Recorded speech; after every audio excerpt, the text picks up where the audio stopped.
It's always a beautiful day when you've got Uncle John's reader with you. Yes, indeed, the bathroom reader is out. We're on the line this morning with Gordon, Uncle John Javna, joining us once more. We do this every year. Our conversation brought to you by Marcus and Mack, a law firm representing injured people. Gordon, good morning, and it's good to have you back with us. Thanks very much. Thanks for having me on. It's great to be back with you. It is our pleasure. 33 years, 33 editions of Uncle John's Bathroom Reader, and somehow you make it brand new every year. That's a special group of people you got doing this, and you're right there leading the troops, aren't you? Well, thank you very much. That's a very nice compliment because the fact is it is it's a labor of love, but it is labor to come up with fun, interesting, fresh ideas every year. And but having said that, I would also say that I think this book is one of our best. Oh yeah. Well, I'm just going through it, and there's nowhere that I can stop and not say, Gordon, that's amazing. When you're going through this, it really amazing is a good word for it. So for you, as you begin to put these out every year after year after year, and we've talked to you all these years, and it's always amazed me that you can do this. What are some of the big highlights of this year's that you especially enjoy? Well, I have there's two categories of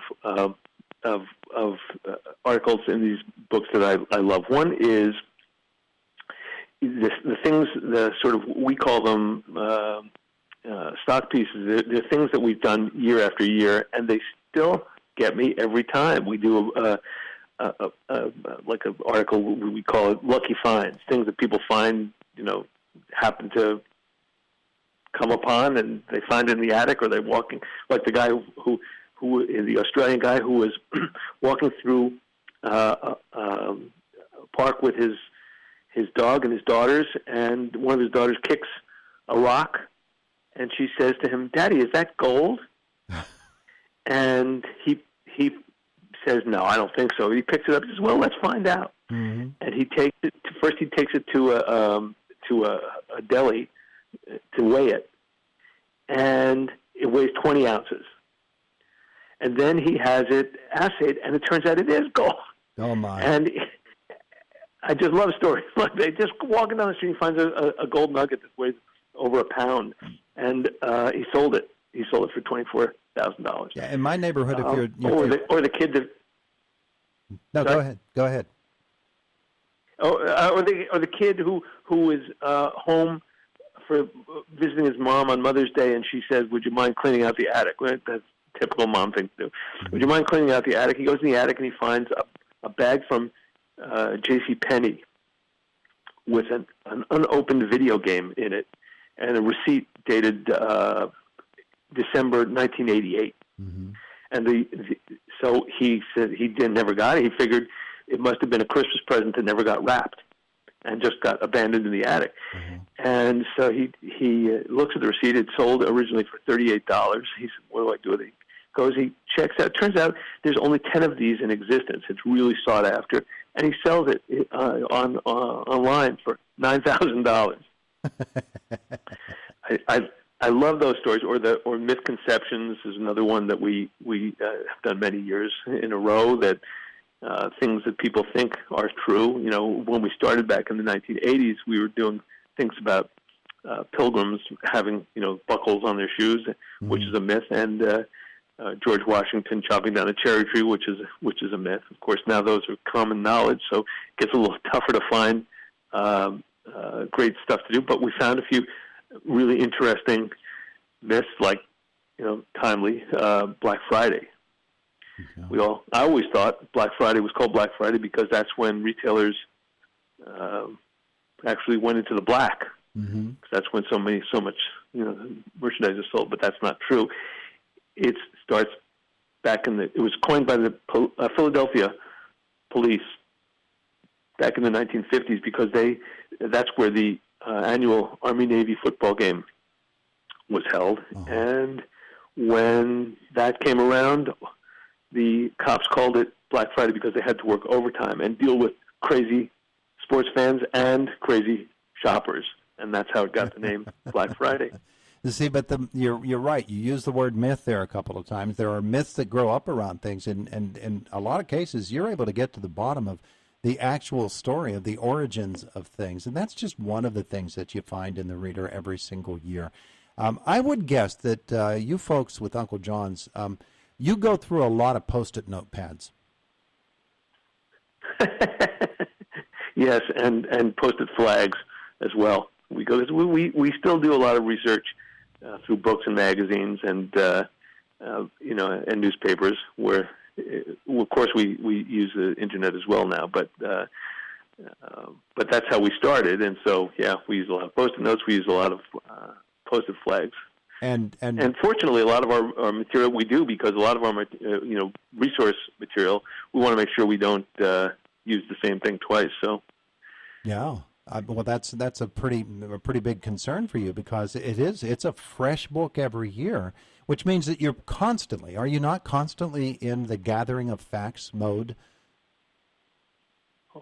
Always, yeah. Yeah. You said Post-it notes. Of course, we have now we use sticky notes on the computer, but it's the same thing. We keep long lists of ideas and possible topics, which we then research and see if there's any information about these things out there. You just look around and you say, oh, who invented the chair, or who invented the lamp, or something like that, and then you some of that information is available. Some of it is yet to be uncovered, but yeah, we keep long lists, and we're always looking for cool stories. I would guess there's a ton of them in this book.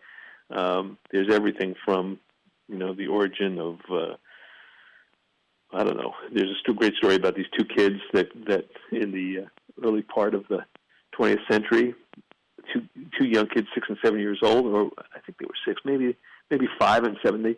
They made a horseback trip from their home in I think they started in Oklahoma, and they went to New York City on horseback by themselves. On horseback from Oklahoma. Their dad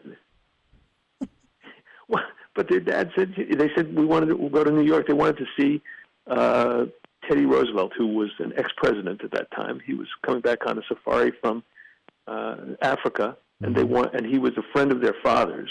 Their father was a sheriff in Oklahoma, so they wanted to meet Roosevelt at the when he landed in New York City. So they said they wanted to go by horseback, and he said, "Okay, what parent would let a kid go?" But they made it, and they were a sensation in their day because they were followed by news cameras.